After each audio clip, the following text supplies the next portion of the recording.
سيدنا ونبينا محمدا عبده ورسوله لا نبي بعده. اللهم صل وسلم وبارك على سيدنا محمد الفاتح لما أغلق الخاتم لما سبق ناصر الحق بالحق والهادي إلى صراطك المستقيم وعلى آله وأصحابه حق قدره ومقداره العظيم أما بعد. Jemaah salat maghrib yang dimuliakan oleh Allah Subhanahu wa taala, marilah kita panjatkan kata puja-puji syukur kita kehadirat Ilahi Rabbi yang mana Ia telah memberikan kenikmatan, terutama nikmat iman, nikmat Islam, nikmat sehat wal afiah, nikmat keluasan waktu sehingga kita bisa berkumpul bermuajahah di tempat yang mulia ini dalam rangka mendekatkan diri kepada Allah Subhanahu wa taala dengan cara memenuhi kewajiban kita, yakni mencari ilmu agama. Dalam niat i'tikaf, yang belum niat i'tikaf akan Al-Fakir pandu dan mohon untuk diikuti. Bismillahirrahmanirrahim. Nadartu an a'takifa fi hadzal masjidi ma dumtu fihi. Saya nadar i'tikaf di ini masjid selama saya berada di sini. Nawaitul i'tikafa al-mandura. Saya niat i'tikaf yang sudah dinadari. Alhamdulillah barusan kita sudah niat i'tikaf. Semoga apa yang sudah kita lakukan, yang sedang kita lakukan, dan yang akan kita lakukan ini bernilai ibadah sehingga kita semua bisa mendapatkan rahmat dan maghfirah dari Allah Subhanahu wa taala. Amin ya rabbal alamin. Sholawat serta salam kita haturkan kepada junjungan kita, panutan kita, makhluk yang paling mulia, yang mana dengan berkat beliaulah kita bisa menjadi mulia, yakni habibana wa nabiyana Muhammad sallallahu alaihi wasallam beserta keluarganya, sahabatnya, teriring pengharapan semoga kita selaku umatnya mendapatkan syafaatnya dari dunia hingga akhirat. Amin ya rabbal alamin. Para hadirin yang dimuliakan oleh Allah Subhanahu wa taala, malam ini berarti malam ke berapa Rajab? Malam ke 24. Ya 23 tadi, karena pergantiannya kalau Rajab itu maghrib, bulan Hijriah itu maghrib, berarti sudah masuk ke tanggal 24. Ya 24 kita akan mengamalkan amalan di bulan Rajab karena pentingnya waktu, dan waktu ini nggak bakalan bisa terulang lagi. Makanya ada pepatah Arab mengatakan al-waqtu kas-saif. Waktu itu seperti pedang, bagaikan pedang. Ketika seseorang bisa memanfaatkan waktu dengan sebaik-baiknya, maka pedang itu akan bisa berguna. Ya. Tetapi sebaliknya, kalau saja kita tidak bisa memanfaatkan waktu dengan sebaik-baiknya, contohnya dengan maksiat, tidak melaksanakan ibadah, maka pedang tersebut, waktu tersebut akan bisa membinasakan dia. Ya, oleh karena itu manfaatkan ya di bulan Rajab tanggal 24 ini dengan sebaik-baiknya. Ya, kita akan baca istighfar 70 kali dan sayyidul istighfar 3 kali. Ya, kita akan mulai dan mari kita angkat kedua tangan kita. Kita akan baca doa istighfar di bulan Rajab. Bismillahirrahmanirrahim. Allahumma ighfirli warhamni wa tub alayya. Allahumma ighfirli warhamni wa tub alayya. Allahumma ighfirli warhamni wa tub alayya. Allahumma warhamni wa tub alayya. Allahumma anta rabbi la ilaha illa anta khalaqtani ya ana abduka wa ana ala ahdika wa wa'dika mastata'tu a'udzu bika min syarri ma sana'tu abu'u laka bi ni'matika alayya ya abu bi dhanbi faghfir li fa innahu la yaghfiru dhunuba illa ant اللهم أنت ربي لا إله إلا أنت خلقتني وأنا عبدك وأنا على عهدك ووعدك ما استطعت أعوذ بك من شر ما صنعت بك علي وأبوء بذنبي فاغفر لي فإنه لا يغفر الذنوب إلا أنت. Ya, alhamdulillah barusan kita sudah baca istighfar di bulan Rajab. Ya, diingatkan Allahumma gfirli, ya Allah ampunilah dosa aku. Warhamni, dan berikanlah aku rahmat. Ya. Wa tub alayya, dan terimalah taubatku. Ya. Ingat, taubat itu kalau saja berhubungan dengan Allah itu ada 3 persyaratannya. Yang pertama al-iqla, keluar dari kemaksiatan tersebut. Yang kedua adalah an-nadm, merasa menyesal, nangis lagi apaan? Lagi baca istighfar, lagi bertobat kepada Allah. Yang selanjutnya yang ketiga al-azm. Al-azm adalah berjanji tidak akan mengulangi kemaksiatan itu. Ya, kalau saja berhubungan dengan manusia maka ditambah persyaratan taubat nasuha yang ketiga, yang keempat adalah harus minta maaf kepada orang yang pernah kita zolimi. Ya, makanya itu ya, semoga taubat kita semuanya diterima oleh Allah Subhanahu wa taala. Diingatkan ya, besok atau sekarang ini Jumat terakhir di bulan Rajab.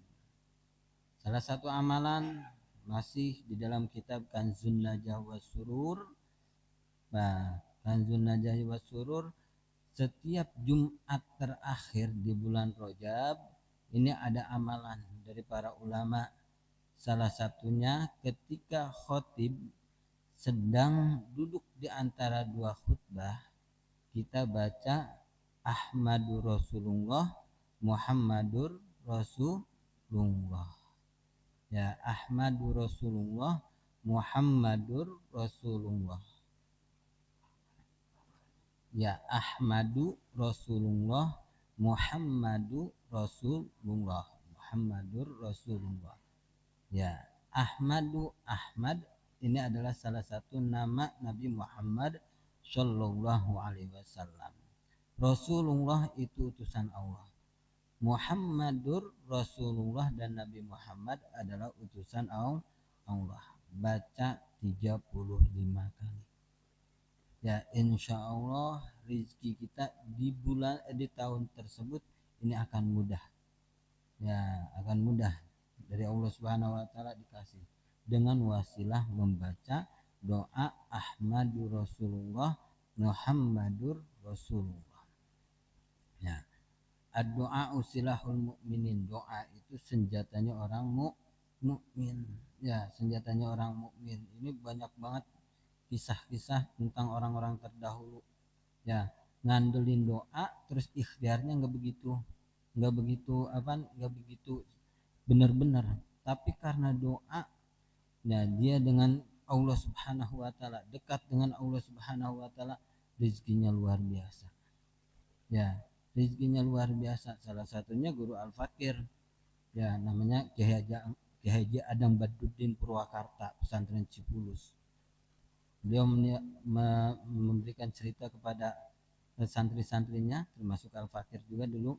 Saya dulu pas nikah itu awalnya nggak punya apa-apaan, bahkan nikah aja dari pondok, ya dari pondok seadanya, ya tapi karena saya punya amalan setelah itu dapat dari gurunya, alhamdulillah rezekinya luar biasa. Tanahnya hektaran, rumahnya luar biasa banyaknya, gedenya. Karena kenapa? Karena salah satunya berkah daripada doa. Selain itu baru ikhtiar. Makanya benar, banyakin duit. Duit itu D-nya doa, U-nya usaha, I-nya ikhtiar. Usaha atau ikhtiar yang sungguh-sungguh. Baru kesananya ke T, tawakal. Berpasrah diri kepada Allah. Karena kenapa? Semuanya ini atas kehendak Allah. Jadi besok ya jangan lupa ketika khotib duduk di antara dua khutbah baca Ahmadur Rasulullah, Muhammadur Rasulullah. Baca berapa kali? 35 kali. Dan bagaimana kalau saja belum selesai? Udah lanjutin aja pas khotibnya berdiri. Ya, yang penting di awalnya adalah ketika ketika duduk di antara dua khutbah. Tapi kalau saja khotibnya sudah melaksanakan khutbahnya, jangan ada suaranya. Ya, kita dalam hati aja Ahmadur Rasulullah, Muhammadur Rasulullah. Ya, gitu ya. Selanjutnya kita akan lanjutkan kajian dari kitab Sulamut Taufik.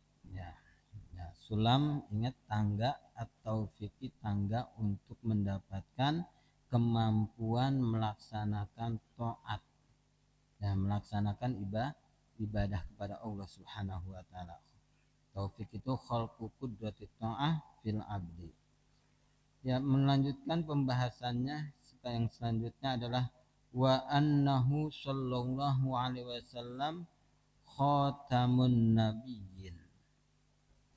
Masih membahas tentang hal yang wajib kita imani, yang wajib kita yakini adalah bahwasanya Nabi Muhammad adalah akhirnya para nabi.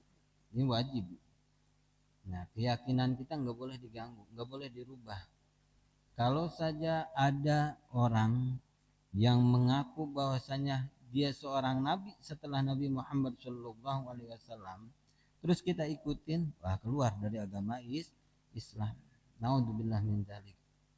Jadi ini sebagai pondasi kita bahwasanya Nabi Muhammad SAW adalah khatamun nabiyyin, akhir para nabi wal mursalin dan para rasul. Ya.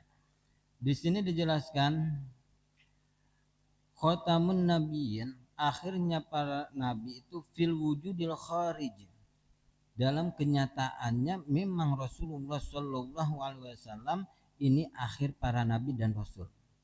Tapi kalau saja wa amma min haitsu khalqin nuril muhammadi, jika saja dilihat daripada penciptaan nurnya Nabi Muhammad Shallallahu Alaihi Wasallam, fahuwa awwalu khalqillah, itu Nabi Muhammad Shallallahu Alaihi Wasallam adalah makhluk yang pertama kali diciptakan oleh Allah.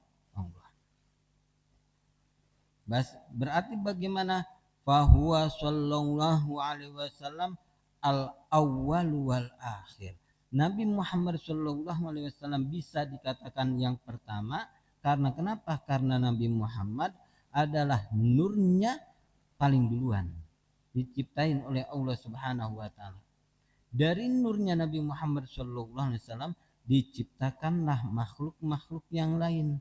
Makanya kalau saja dulu kita belajar ada yang namanya teori Big Bang.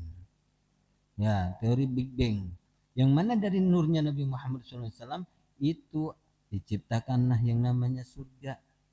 Diciptakanlah yang namanya neraka. Diciptakan yang namanya alam semesta termasuk bumi beserta isinya, itu awalnya adalah dari nurnya Nabi Muhammad Sallallahu Alaihi Wasallam.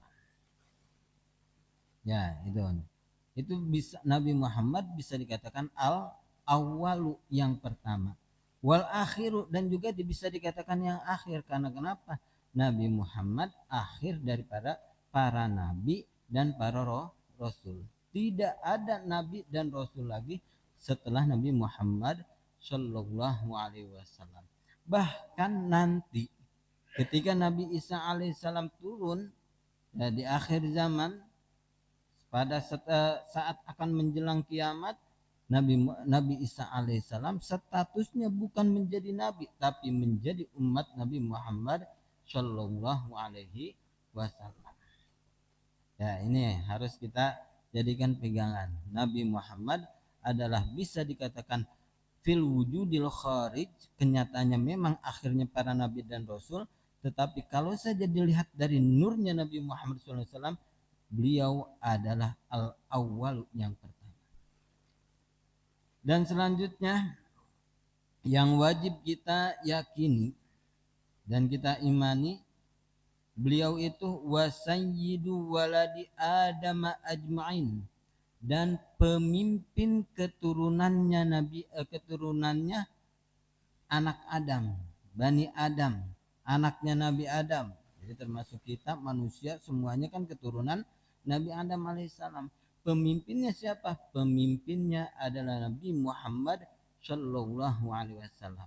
Kita kan suka sering baca Allahumma sholli ala sayyidina Muhammad. Allahumma, wahai Allah, sholli, berikanlah rahmat ta'zimmu ala sayyidina, terhadap pemimpin kita, yaitu siapa? Muhammadin, yaitu kanjeng Nabi Muhammad Shallallahu Alaihi Wasallam.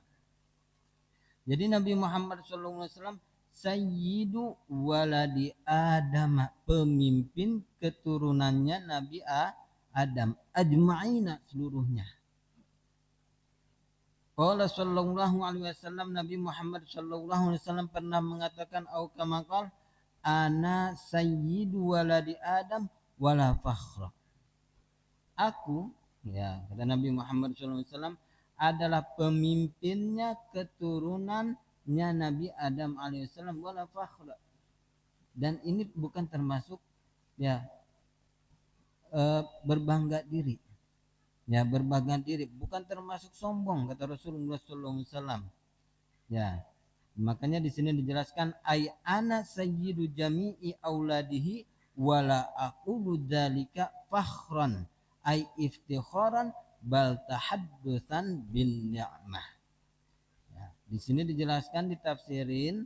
Nah, maksud Nabi Muhammad SAW mengatakan ana sayyidu waladi Adam wala fakhra, bahwasanya ana sayyidu jami'i auladihi, aku, yaitu Nabi Muhammad SAW, adalah pemimpin seluruh anak Adam, wala aqulu dzalika fakhran, aku tidak mengucapkan itu semata-mata untuk berbangga diri, untuk sombong, ai iftikharan bal tahaddutsan bin ni'mah, tapi tujuannya adalah menceritakan kenikmatan. Ya, kalau saja kita menceritakan kenikmatan nggak apa-apa. Ya, kata kayak siapa? Kayak Nabi Muhammad SAW, beliau mengatakan ana sayyidu waladi Adam. Aku adalah pemimpin keturunannya Nabi Adam. Tujuannya adalah tahaddusan bin ni'mah. Ya, sama seperti di dalam surat Ad-Duha, wa amma bi ni'mati rabbika fahaddis. Ya, ketika kita menceritakan kepada orang lain, ya, tujuannya adalah tahaddusan bin ni'mah, menceritakan kenikmatan, ya itu enggak apa-apa. Tapi kalau saja tujuannya untuk sombong, ya ini enggak diperbolehkan. Nah, jadi masalahnya adalah iftikhar apa enggak, sombong atau enggak. Kalau saja sombong, ya enggak boleh. Dan ini kesombong ini, takabur ini, iftikhar ini adalah salah satunya sifatnya iblis. Ya, kalau sifatnya Allah Subhanahu wa taala, yang boleh sombong hanya Allah Subhanahu wa taala. Tapi makhluknya enggak boleh sombong. Iblis bisa dilaknat oleh Allah Subhanahu wa taala, yang tadinya makhluknya luar biasa, beribadahnya luar biasa, ya ibadahnya luar biasa, ibadahnya menyaingi malaikat, punya satu kesalahan yaitu takabur, sombong, bisa dilaknat oleh Allah Subhanahu wa taala. Sama seperti begini. Ya. Seperti masalah pakaian. Pakaian di bawah kaki. Ya, dulu pernah rame kan. Kalau sekarang nggak begitu rame. Ya, dulu rame awal-awal di bawah kaki. Wah, itu finnar. Ya, finnar. Katanya itu dalam termasuk rakan-rakan isbal. Ya, isbal. Ya, dulu rame banget, tapi sekarang enggak. Ya. Ya, isbal. Padahal kalau saja di situ lihat hadisnya, itu padahal ya yang tidak diperbolehkan adalah ketika sombong. Ya, kalau sombong ya nggak boleh. Hanya zaman dulu ya salah satu orang yang kelihatan sombong adalah memanjangkan pakaian.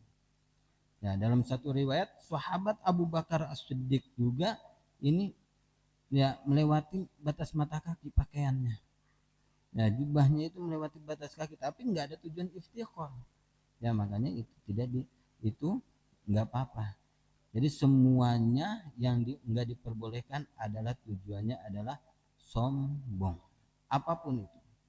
Ya, isbal ya isbal juga bisa jadi sombong, bahkan pakai baju kayak gini aja bisa juga haram kalau saja tujuannya sombong. Wah, supaya kelihatan apa, kelihatan apa ustaz, kelihatan orang alim, kelihatan ini, itu nggak boleh, itu sombong. Makanya perlu ngaji tasawuf itu seperti ini ya.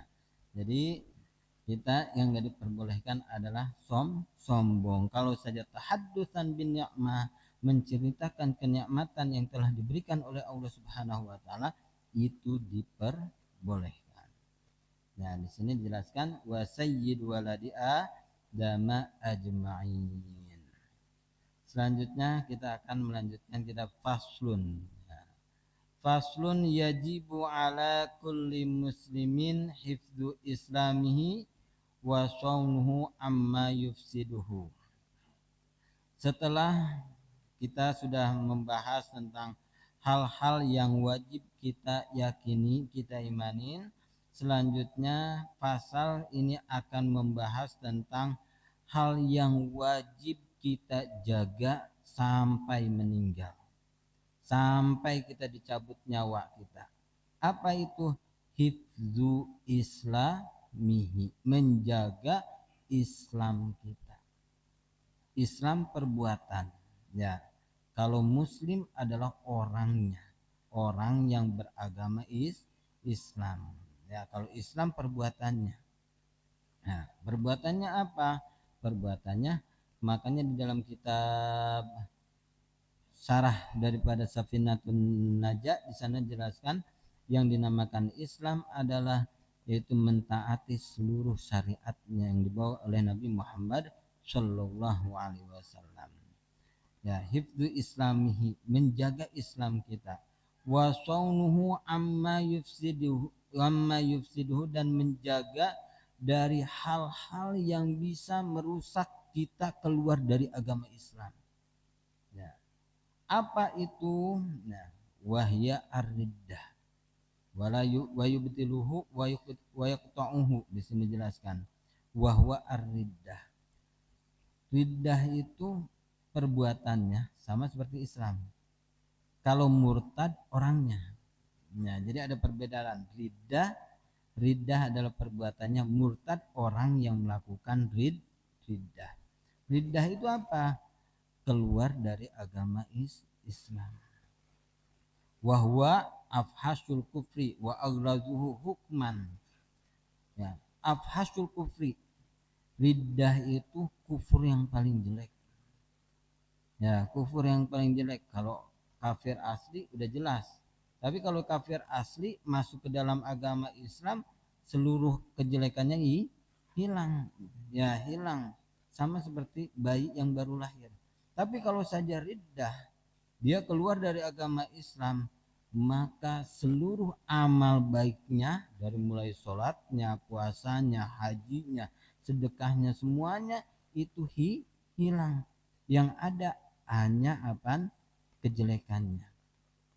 Nah, kalau saja dia riddah nggak bertobat sampai meninggal, oh berarti meninggalnya dalam keadaan su'ul khotimah.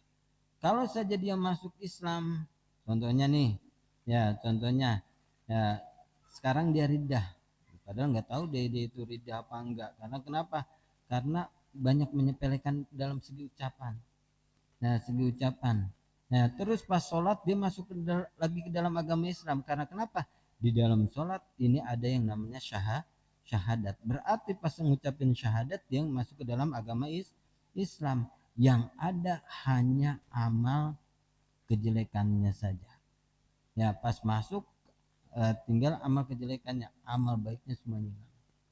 Ya, makanya naudzubillah min dzalik. Kita harus tahu apa saja sih ya yang bisa menyebabkan seseorang keluar dari agama Islam.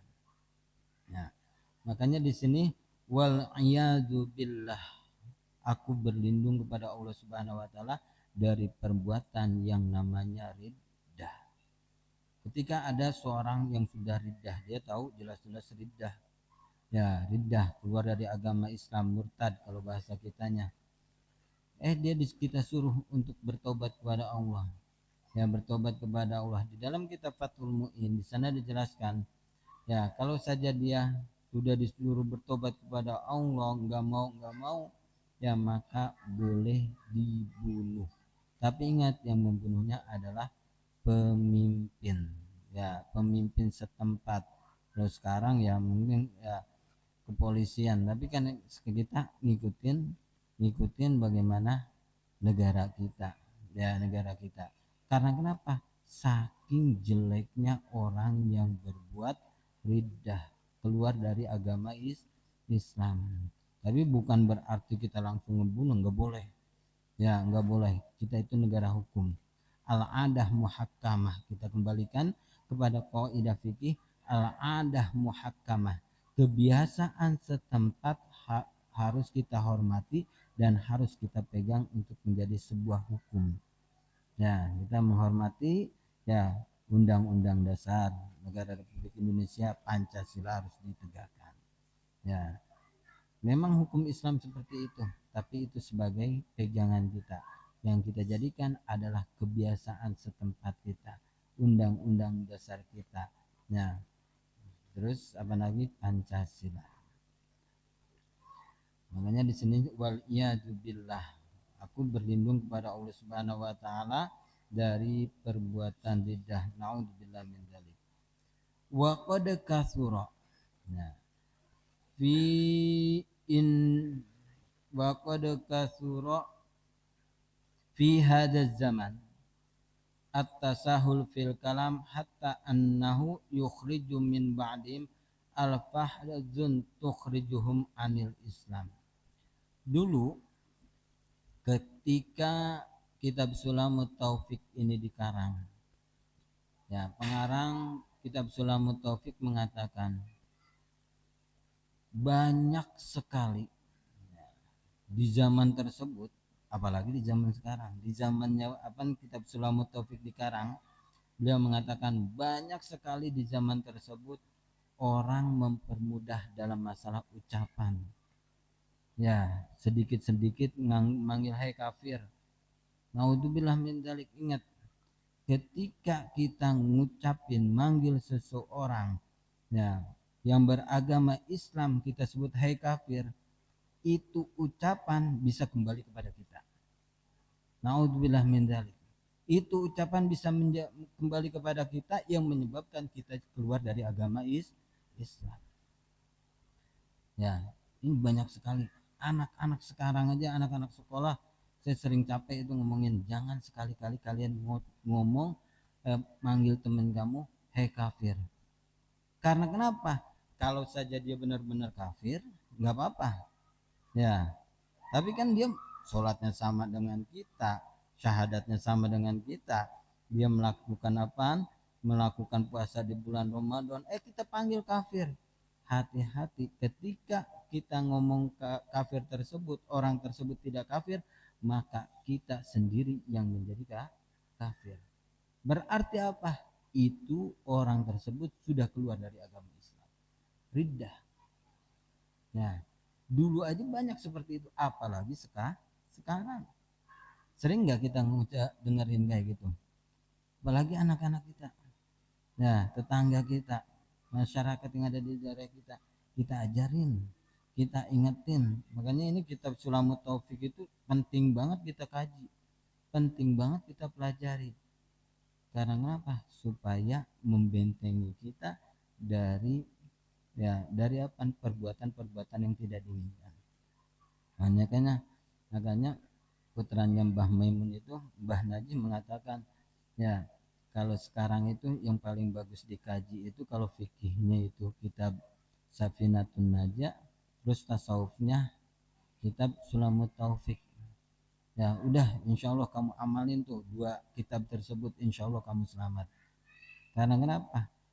Ya fikih tadi udah jelasin Safinatun Najah, Sulam taufik di situ ada tauhidnya, akidahnya, dan juga ada tasawufnya.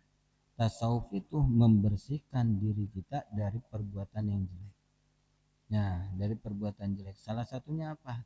Ini perbuatan ucapan kita jangan sampai menyebabkan kita keluar dari agama Islam. Sama seperti orang yang gampang sekali mengucapkan wah itu musyrik. Ya, padahal orangnya nggak berbuat syirik. Ya, nggak berbuat bersyirik. Kalau saja dia ngomong musyrik ya ditujukan kepada orangnya bisa menyebabkan dia keluar dari agama Islam. Nah, kalau saja dia ngucapinnya, oh itu sebagian perbuatan syirik, oh, berarti kan nggak di apa nggak ditujukan kepada orangnya. Tapi kalau saja nyebutin itu musyrik ke orang tersebut, hati-hati. Ya, itu bisa menyebabkan orang tersebut keluar dari agama Islam kalau saja dia enggak musyrik. Nah, makanya hati-hati. Ini musannif pengarang kitab itu mengatakan wa qad kathura fi hadzal zaman. Di zaman tersebut udah banyak sekali. Apalagi sekarang itu min babil aula. Nah, min babil aula. Ini di sini at-tasahul fi kalam, mempermudah dalam masalah ucapan. Hatta annahu yukhriju min ba'dihim alfadun tukhrijuhum anil Islam. Wala yarawna dzalika. Ini ada pembahasan wala yarawna dzalika. Mereka semua tidak mempunyai prasangka bahwasanya hal tersebut menyebabkan keluar dari agama Islam. Ya, coba tanya tetangga kita. Mohon maaf ya, ngomong hei kafir, hei musyrik.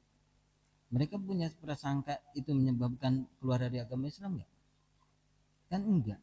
Kebanyakan enggak. Ya, kebanyakan enggak. Padahal itu menyebabkan seseorang keluar dari agama Islam. Karena riddah itu ada 3. Yang pertama adalah bil qaul, dengan ucapan, yaitu salah satunya manggil seseorang dengan hei kafir, hei musyrik. Ya, itu ya kalau saja dia masih beragama Islam kita panggillah dengan sebutan itu, maka dianya atau kitanya orang yang menyebutnya itu keluar dari agama Islam. Ada yang dengan bil fi'li, dengan perbuatan. Contohnya apa? Benar-benar menyembah yang namanya matahari, ya, patung, kuburan. Nah, itu bil fi'li. Ya, ada yang ketiga adalah bil i'tiqad, dengan keyakinan. Ya. Ini harus kita pelajarin ya.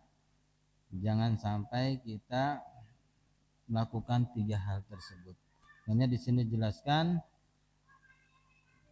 wala yarawna dzalika dzanban fadlan an kaunihi kufran wal riddatu salah satu aqsamin. Riddah perbuatan yang menyebabkan seseorang keluar dari agama Islam itu ada 3 macam. Yang pertama al-i'tiqad, keyakinan. Yang kedua wa af'alun, perbuatan.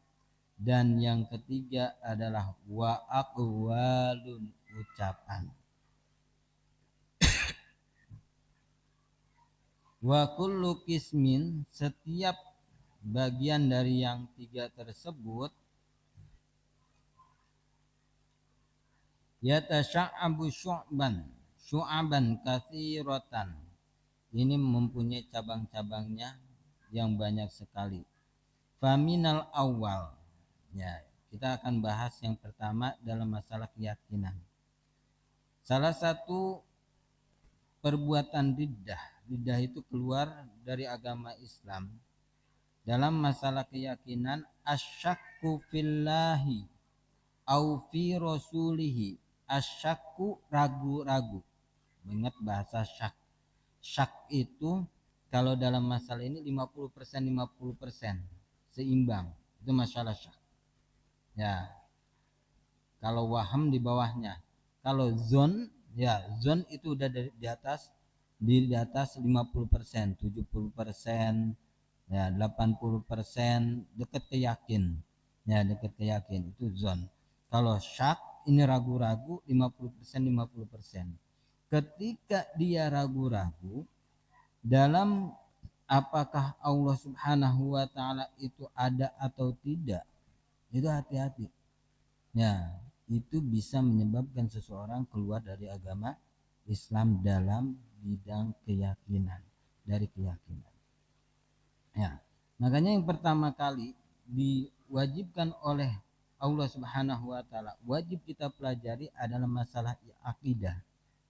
Di dalam kitab Zubat dijelaskan awal wajibin alal insani ma'rifatul ilahi bistiqoni. Yang pertama kali wajib terhadap manusia adalah ma'rifatul ilahi, wajib mengetahui Allah bistiqoni, dengan cara dengan benar-benar yakin. Kalau saja udah akidah sudah diperbaiki, benar-benar yakin, baru kita pelajari yang lain. Ya, ada yang namanya ya ilmu Al-Qur'an, terus apa lagi? Ilmu tauhid, ilmu fikih, ilmu tasawuf. Ya, yang terus kesananya ilmu nahwu, ilmu mantik, ilmu balaghah, ya ilmu arud, ilmu falak dan yang lainnya. Tapi yang wajib pertama kali adalah masalah akidah. Makanya di sini jelaskan ya enggak boleh ragu-ragu dalam masalah adanya Allah Subhanahu wa taala. Kita tahu bahwasanya Allah itu ada karena ada ciptaannya. Mustahil ada ciptaan, enggak ada yang menciptakan. Logika kayak kita kan gitu. Ya, masa ada ciptaan enggak ada yang menciptakan. Ya, ada ciptaan nggak ada yang menciptakan. Logika kita nyampe nggak ke situ? Kan nggak nyampe kan? Ya, ada ciptaan pasti ada yang menciptakan. Yang menciptakan siapa? Yaitu Allah Subhanahu wa taala, didukung dengan dalil nakli. Dalil nakli yaitu dalil dari Al-Qur'an dan hadis. Ya. Jadi kalau ada masalah akidah, kita akal dulu, logika kita dulu yang bermain, baru didukung oleh dalil dari Al-Qur'an dan hadis. Harus sesuai dengan Al-Qur'an dan hadis. Enggak boleh ragu-ragu ya dalam masalah Allah. Au fi rasulihi, atau dalam masalah rasulnya Allah Subhanahu wa taala. Contohnya di sini dijelaskan ka'an syakka fi sayyidina Muhammadin sallallahu alaihi wasallam hal huwa rasulullah aula. Contohnya seperti dia ragu-ragu. Ingat syak di sini 50% 50%. Bukan waham. Ya, bukan zon, tapi ragu-ragu itu 50-50. Ragu-ragu di dalam Nabi Muhammad SAW, apakah Rasulullah SAW itu utusan Allah atau tidak, atau bukan. Dia masih ragu-ragu. Ya, ragu-ragu ini bisa menyebabkan seseorang keluar dari agama Islam dari segi keyakinan. Ya, dari segi keyakinan. Yang selanjutnya, awil Qur'ani, dia ragu-ragu juga dalam masalah Al-Qur'an. Ragu-ragunya contohnya bagaimana? Ka'an syakka hal huwa min indillah au min indi Muhammadin sallallahu alaihi wasallam. Ragu-ragunya contohnya adalah apakah Al-Qur'an ini datangnya dari Allah atau datangnya dibuat dari Nabi Muhammad sallallahu alaihi wasallam. Kita yakin bahwasanya Al-Qur'an itu datangnya dari Allah. Nabi Muhammad SAW adalah orang yang menerima wahyu berupa Al-Qur'an. Dari Nabi Muhammad ditugaskan untuk disampaikan kepada umatnya, ya, untuk sebagai pedoman. Ya, ini masalah keyakinan yang enggak boleh kita ganggu gugat. Ya, jangan sampai kita ragu-ragu dalam masalah Allah, ragu-ragu dalam masalah Rasulullah SAW, ragu-ragu juga dalam masalah Al-Quran. Karena kenapa? Hal tersebut bisa menyebabkan seseorang keluar dari agama Islam. Na'udzubillah min dzalik. Ya, karena waktu adzan sholat isya sudah masuk, kita tutup kajian kita Tapi sebelumnya apakah ada yang ingin bertanya? Ya. Nah, Muslim tapi nggak sholat, nah kita sebut kafir, jangan. Sama, ya sama. Nah, jangan. Kecuali dia benar-benar sudah keluar dari agama Islam. Kalau saja dia muslim apa syahadatnya masih ngucapin syahadat, terus tuh dia nggak sholat, jangan sampai kita sebutin dia kafir. Ya, takut ya dia nggak kafir kembali kepada diri kita. Kalau dia benar-benar kafir nggak jadi masalah. Tapi kan kita nggak tahu ya hati seseorang. Karena masalah keimanan adalah masalah hati. Ya masalah hati. Ya sekarang dia nggak sholat, nggak tahu ntar dia pulang dari sini bisa langsung sholat. Ya udah di rumah sholat atau di mana dia sholat. Jadi jangan sekali-kali mengucapkan berbicara kepada orang yang syahadatnya masih sama dengan kita, Al-Qur'annya masih sama dengan kita ucapin hai kafir, kita panggil hai kafir. Nah, jadi naudzubillah min dzalik. Ya, ada lagi? Ya, kalau nggak ada kita tutup dengan pembacaan hamdalah bersama-sama. Alhamdulillahirabbil alamin. Doa kafaratul majlis. Subhanakallahumma wa bihamdika asyhadu an la ilaha illa anta astaghfiruka wa